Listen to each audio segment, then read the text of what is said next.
They say in order to build a rewarding employee experience, you need to understand what matters the most to your people. And in the current times of the COVID-19 pandemic and its aftermath, this has become even more important.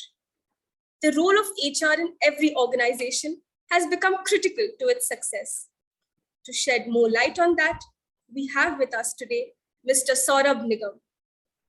Mr. Saurabh Nigam is a postgraduate diploma holder in personnel management and industrial relations from XLRI School of Business and Human Resources, Jamshedpur, India. Sir has been recognized as one of the top 25 future HR leaders of the country by People Matters and DDI International. Sir is a regular speaker on compensation and benefits, talent management, and managing Gen Y. He started off his early career as Assistant General Manager, Human Resources at Aditya Birla Group, and then served at very senior HR positions at several companies. Currently, Sir is the Vice President, Human Capital at Umidyar Network India.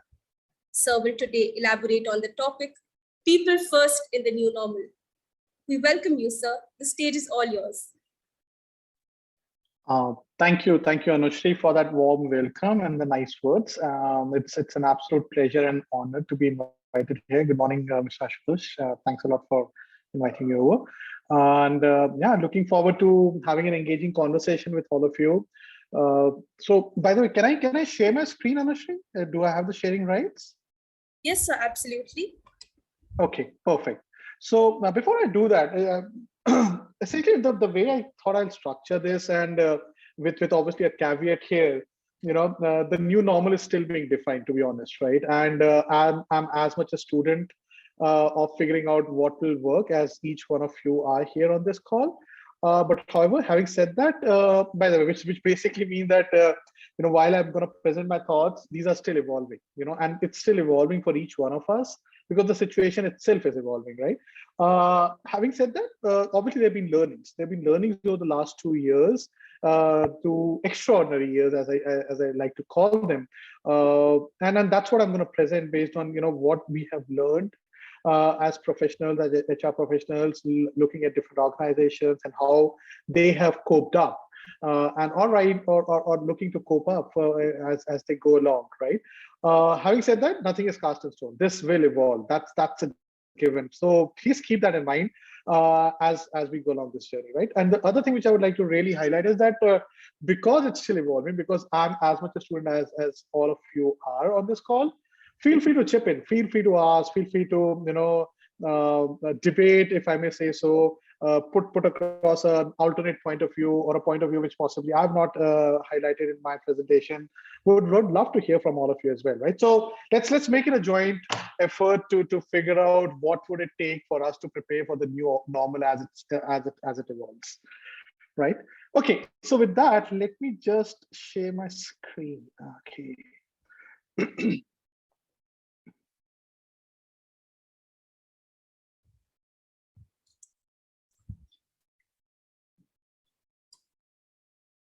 And Anushri, I have 45 minutes, right?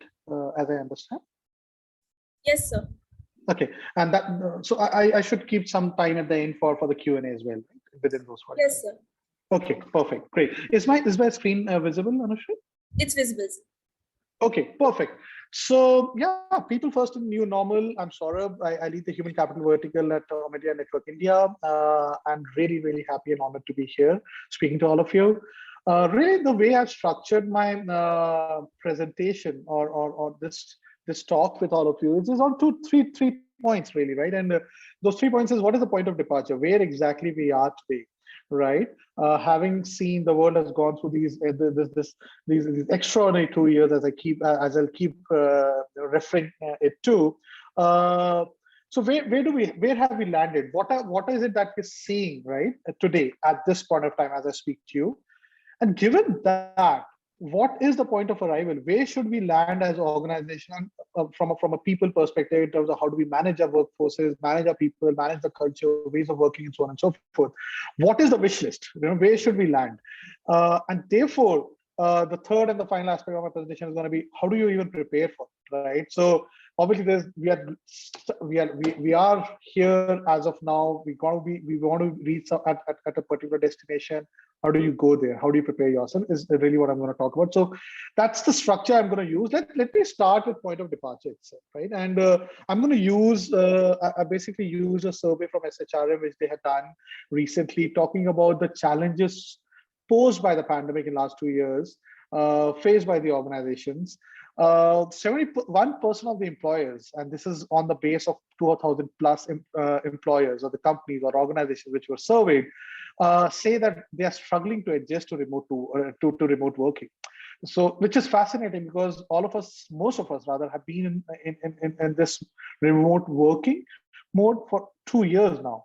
And 71% of the companies are still struggling with it, right? It's definitely a cause for concern. It really rings a bell, right? That we still not have figured out what does it take to work remotely or manage organizations remotely. 65% of employers are struggling to maintain employee morale, right? That's again a staggering number, right? 2/3 of the organizations right now have no idea or are finding it extremely difficult to keep a pulse of their employee morale. And obviously this has got accentuated by the fact that they're not even seeing their people, right? All they're seeing, the only way they're seeing the people is through these Zoom calls, right? So how do you keep their morale up or high, right? And really the challenge there is that how do you even know that where exactly the morale is, right? Because you're not even meeting them. You're not even having a conversation across a coffee table, and wherein you can pick the vibes that, hey, listen, this person is going down, or is maybe something is wrong, because all you're doing is observing that person on a Zoom call. Only if you're fortunate that that person's video would be open or switched on, otherwise it'll be switched off. So you're not even seeing that person. You're only hearing him or her, right? So how do you even figure out if the morale is fine, right? So 65% of the organizations are struggling with employee morale. More than 1/3 of the employees are facing difficulties with various ways of working, which is around employee culture, ways of working, what works, what doesn't work, how to operate, and resultant of that is productivity, in terms of output, in terms of, the way people are working, right? So clearly where we stand today, right, the future of businesses across the globe really rests on their ability to fundamentally change the way they attract, motivate, and retain talent, right? Because the world has moved. That's what this entire slide is all about. There are challenges which the pandemic has posed, and it is almost a cliche to say now that we will possibly go back to the new to the older ways of pre-pandemic ways of working. Yeah, I'm going to stop here. Harsh, somebody raised a hand. Harsh or Harsha? I couldn't read the name. I could see a raised hand. Please go ahead if you have a question or a point or a comment.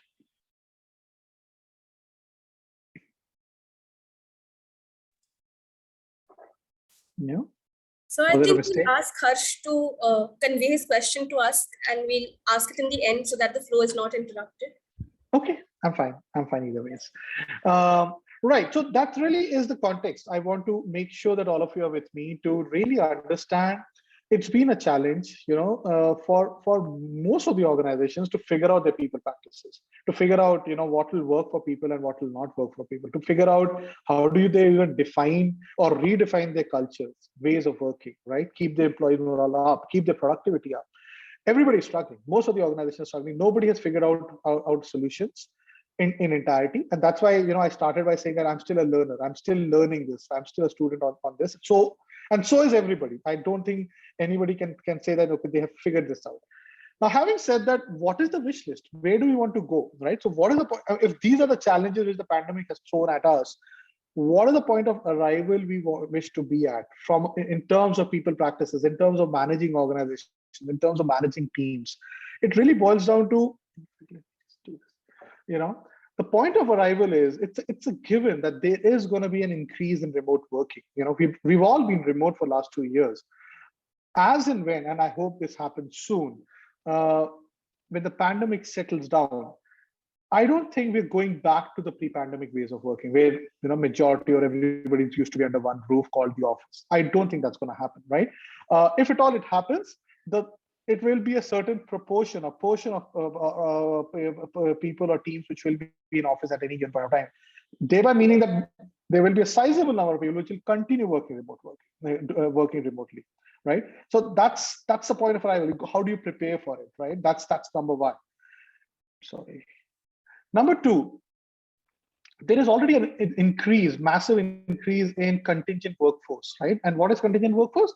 Wherein almost similar to gig workers, right? Wherein you come in, you hire people for a specific work, for specific project, for specific assignments, and then they move on, right? From one organization to another organization and stuff like that. So the days of everybody being as a full-time employee or in full-time employments with our companies and organizations are gone, right? And the reason I say that is because in last 2 years, the way the organizations have coped up with uncertainties and uncertainty in demands in terms of their business and volume, so on and so forth, is by making sure that they've experimented with these contingent workers who come in as the demand goes up, and then they move on to other organizations, to other places, right? So how do you prepare both as an organization and the workforce to manage this contingent workforce is the point of arrival. Is it's a given that's going to happen, right? Third one, till 2 years back, organizations used to see employer wellness, health as a good to have. It's no longer as a good to have, right? Insurance policies and all were always seen as good to have, right? They became hygiene. A lot of organizations started doing that. I must say that now in the new normal, it'll become a must. No organization would be able to attract, retain, and motivate talent if they're not focusing on their well-being, their immediate family members' well-being, right? So employers' role as a social safety net through wellness programs, through health programs, through insurances, and so on and so forth, will become mandatory, will become almost like a must to have, not a good to have, right? So that's the point of arrival you need to start focusing on as an organization, because that's the expectation which has now gotten built in the workforce, right? For the longest period of time, we always designed organizations for building efficiencies, right? We got to be the most efficient organization. We got to be the most efficient team. We got to be the most efficient individual, right? And efficiency really boiled down to making the most of the resources you have, which is time and money, really, right? I think we've already seen that because of this pandemic, you need to build resilient organization. You need to build resilient teams. You need to be resilient yourself as an organization, so that the uncertainty which this time has thrown at us, you prepare yourself to adapt to it as an organization, as a team, as an individual, right? So designing yourself and organizations and teams to have that resilience in you is the point of arrival, right? I'm not saying efficiency will not be important, right? But resilience will start beating efficiency very soon, or it already has started beating. Because you may have the best of efficiency in your team, in your organization, right? Or as individuals, right? But if you're not resilient, and the kind of uncertainty which we are in, or the kind of challenges which the pandemic has thrown at us, you'll not be able to do anything. You'll not be able to use that efficiency to put that efficiency to use, because you're not being resilient, because you'll start getting bogged down, right? So that's the number 4. And finally, the point of arrival really is, because of all of this, right? Because of increase in remote working, contingent workforce, employers' role in providing social safety net, and the change in the org design itself from efficiency to resilience, means that there is already an increase in organization complexity itself. How do you design the organization? What kind of structures you put in? What kind of policies you have? What kind of processes you have? Right? How do you hire for? What kind of skill trainings you provide to people? All of that is changing, right? So there is an increase in organization complexity, and therefore the point of arrival really is, how do you prepare yourself to manage these complexities, right? So that's number 2. That's the number 5, right? So those are point of arrival, right? So essentially where we are is, I just talked about the point of departure, which is really the challenges which the organizations have faced, and most of the organizations have faced and are facing because of what has happened in the last 2 years. And keeping that in mind, what is the wish list? Where is it that we're going to be landing at, right? And these are some of my thoughts in terms of where would we land, and what the picture looks like. Now, before I go down to my last slide, really, which is really, okay, therefore, how do you bridge this gap? How do you go from point of departure to point of arrival and therefore prepare for the new normal? I'm going to take a pause. Anushri, if there are any questions at this point of time, would love to take up and before moving into my third slide. No, sir, there are no questions now. I think everybody's waiting to hear everything from you, and they'll just ask perfect. you. Perfect. So I'm going to go to my last slide now. This last slide is, how do you prepare for the new normal? That's the topic you had given to me, right? And it was important for me to lay that context of departure, point of departure to point of arrival. And now let's look at how do you prepare for it, right? So I've put this really into 6 buckets, right? And those 6 buckets is starting with ways of working, right? I think 2 years, there were very rigid policies, processes, and culture which were in play in organization, right? There was a certain defined ways of working in which any organization or team would operate, right? Whether it is around hiring, whether it is around compensation, whether it is around work timing, whether it was around structures, team meetings, and so on and so forth. The way to prepare for the new normal is you'll need to challenge those ways of working and figure out new ways of working around every single thing which is required to run the organization, whether it is your policies, whether it is your processes, whether it is your the culture of the organization, which I'll talk about a little later as well. But you need to define this keeping in mind that the world has shifted. World has undergone massive transition in the last 2 years because of the extraordinary times that we've been in.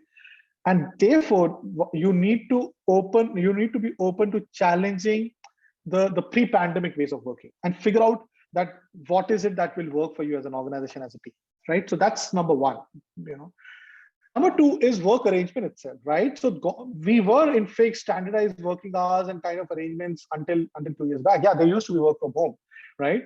But last 2 years, everybody has been working remotely, right? And which also means that there is a certain expectation which has gotten built into workforce, into people, into how they see the balance between their work life and their personal life, right? And as organizations, as leaders, you need to figure out how would you make sure that your work arrangements accommodates for that expectation, right? Around people's expectation around managing their work and personal life, right? So that's number 2. Number 3 is redefining skills. Until 2 years back, you pick up any job description, right? And depending on what the role is, there'll be a very specific defined skills required. And you do that for finance manager, HR manager, head of HR, head of technology, across board marketing. You could almost sense that what are the skills required the moment you would see the title of the job, right? Yeah, obviously there were a few nuances here and there. Now, what has happened in the last 2 years is that skills have started becoming fungible, right? If you had to, and that is kind of related to the point which I made around contingent workforce. If you had to remain relevant in the current times as individuals, as a professional, you had to be ready to learn new skills, which may be outside of your functional areas or functional domains, right? As a finance guy, you should be open to learning operations. As a technology guy, you should know how product works or how sales work for that matter. The reason being, 2 reasons. One, you'll have a stronger sense of appreciation of what the other person is doing and what does it take to move the organization. Second, most importantly, you'll build resilience in yourself, right? Resilience to the extent that you'll not be just be dependent on one skill set related to one functional area. You'll suddenly start having opportunities across multiple functional areas, and that is not going to change given how the world has moved in the last 2 years, right? So redefining skills, and as organizations providing opportunities to cross-pollinate skills across jobs is the way to prepare for the new normal. 4th one is around recruitment process. We have been running very standardized hiring process, right? So there will be a test, there will be interview, there will be case discussion, there will be group discussions. Most of it will be face-to-face. All that is going to go away simply because 1, we're talking about contingent workforce here. 2, as I said in my previous point, there is cross-pollination of skills which are happening, and therefore standardized hiring processes will just not work. 3rd, most importantly, one will have to prepare for figuring out ways of assessing and evaluating candidates in virtual modes, right? So to expect that you will be able to look at people face-to-face before making hiring decisions, I think is almost like a recipe for disaster going into the new normal. Next one is really the focus on wellness, which I talked about in a previous slide, that employers being increase focus on employees to provide social safety net. It really becomes focus on wellness and health of your individual team members. Was always good to have, to be honest, right? Until 2 years back, it is a must to have. If you want to build in a productive workforce, if you want to build in a resilient workforce, a workforce which can adapt to changing world, changing environment, changing circumstances, you need to focus on their wellness, right? If you do not have a healthy workforce, there is no way they will be able to adapt to these changing times. And therefore, focus on wellness from an organization perspective is, as I said, is a must to have. And therefore, you need to start thinking around that how do you build that into your organization? And the final one I'm going to talk about is diversity, equity, and inclusion. I strongly believe it really was a buzzword until 2 years back, right? It was, again, almost like a good to have, right? Let's focus on DEI. Let's have some diversity in your team, in team. It used to be like that. I think it's almost next to impossible not to get your DEI approach right as organization, simply because, if you look at all my previous points, whether it is around recruitment, whether it's around redefining workforce or your ways of working, or the contingent workforce, which I talked about in my previous slide, gone are the days wherein you're gonna be able to create a strong organization if you are very straight-jacketed in your approach of looking at talent for your organization. You need to have an approach which allows you to have an open mind around people coming with different backgrounds, different environments, different culture. As long as you're able to convince yourself that they'll be able to add value to you and the job which you're going to be asking them to perform, you need to have the ability to evaluate them and unearth them and get them on board. Otherwise, you're not building a strong organization. You're not building a resilient organization, right? So that's the thing. Those are the 6 things which I believe organizations will have to work upon, to change or bring in that paradigm shift from, being very straight-jacketed and in your continuing to look at pre-pandemic ways of working to moving to the new norm. Right. I'm going to take a pause. This really are the 3 slides which I put together, and I hope to have a very engaging conversations, open to any questions which you may have from my slides, outside of those slides. More than happy to answer. Over to you, Anushri. Thank you so much, sir, for your words. And I'm sure we all know that with the advent of this pandemic, it was HR that made sure that companies and its employees are sailing smoothly through the turbulent times. And thank you for teaching us some valuable lessons from HR, sir, particularly like that of resilience. I'm sure we all will incorporate in our lives. So, sir, as we might know that there were a lot of questions for you even while you were speaking, and we would love to present them to you, sir.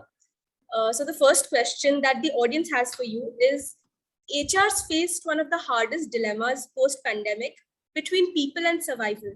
So what can be the best way forward in such a situation? So when you say people and survival, as in people of the organization and the survival of the organization itself, Absolutely. Is that the question?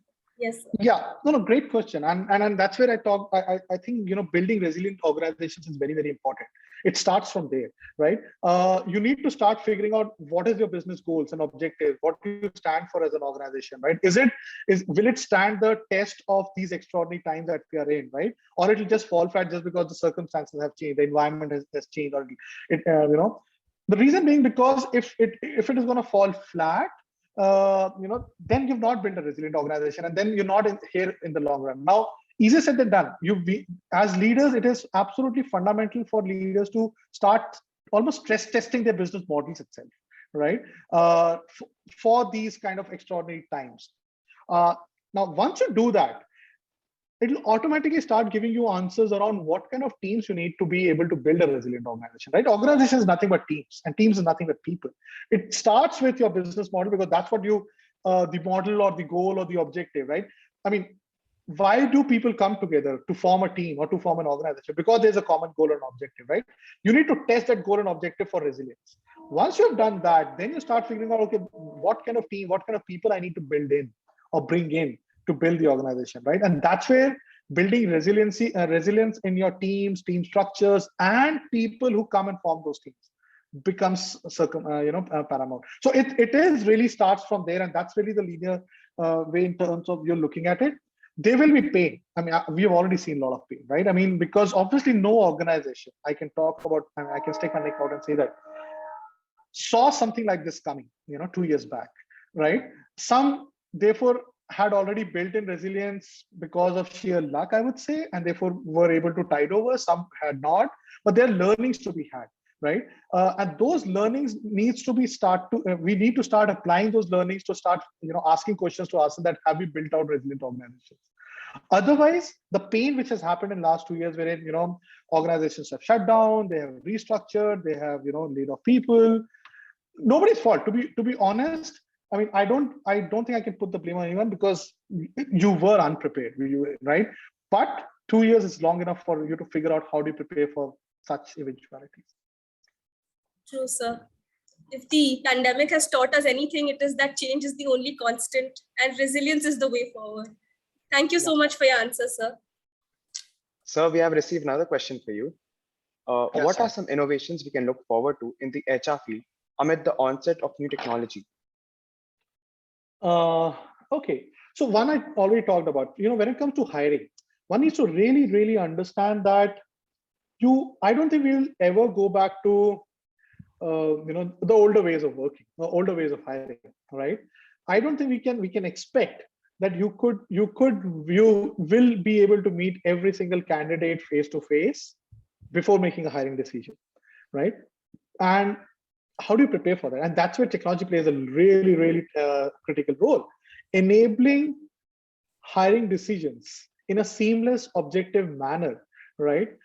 Without having the need for face-to-face interactions is where technology comes in, right? On the hiring front. Second one, as I said, I would have loved to do this, and just like I'm sure all of you would have loved to do this interaction face-to-face with all of you, right? Seeing all of you, right? Because there's a different vibe to it. There's a different energy to it. We can spend time. We can, speak to each other. I can sense the energy of the room. Unlike now, right, wherein I'm seeing 5 faces and 800 plus, windows. It's difficult. It's really difficult to understand. So understanding, therefore, and it's not going to go away. I don't think it's going to go away completely, 100%, right? Therefore, the same applies on organizations as well. Figuring out how do you leverage technology, right, to connect with people, right, to build bridges, right, to understand each other, to understand the pulse, right, to understand the vibes of this room, for example, 800 people out there.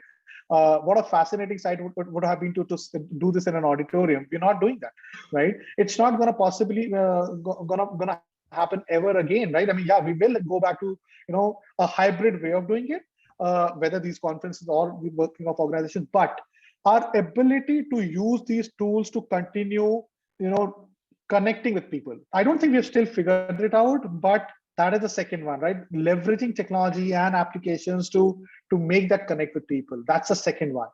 Third, I would say it really boils down to your ways of working itself, right? I mean, and we've had a struggle in the last 2 years, right?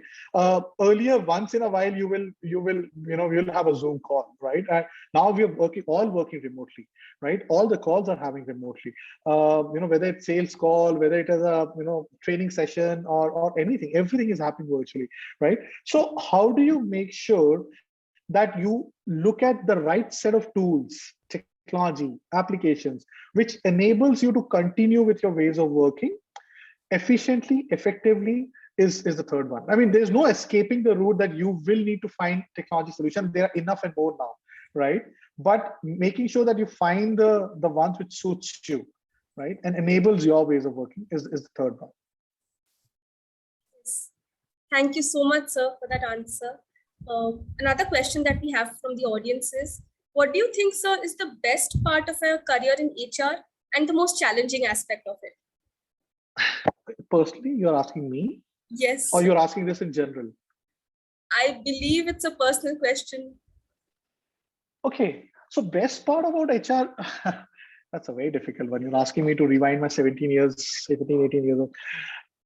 I mean, at the most philosophical level, if I have to talk about, I think that the mere fact that this profession gives you the opportunity to impact people and how they approach work, how they approach life, their motivation, their morale, uh, uh, their grievances, right?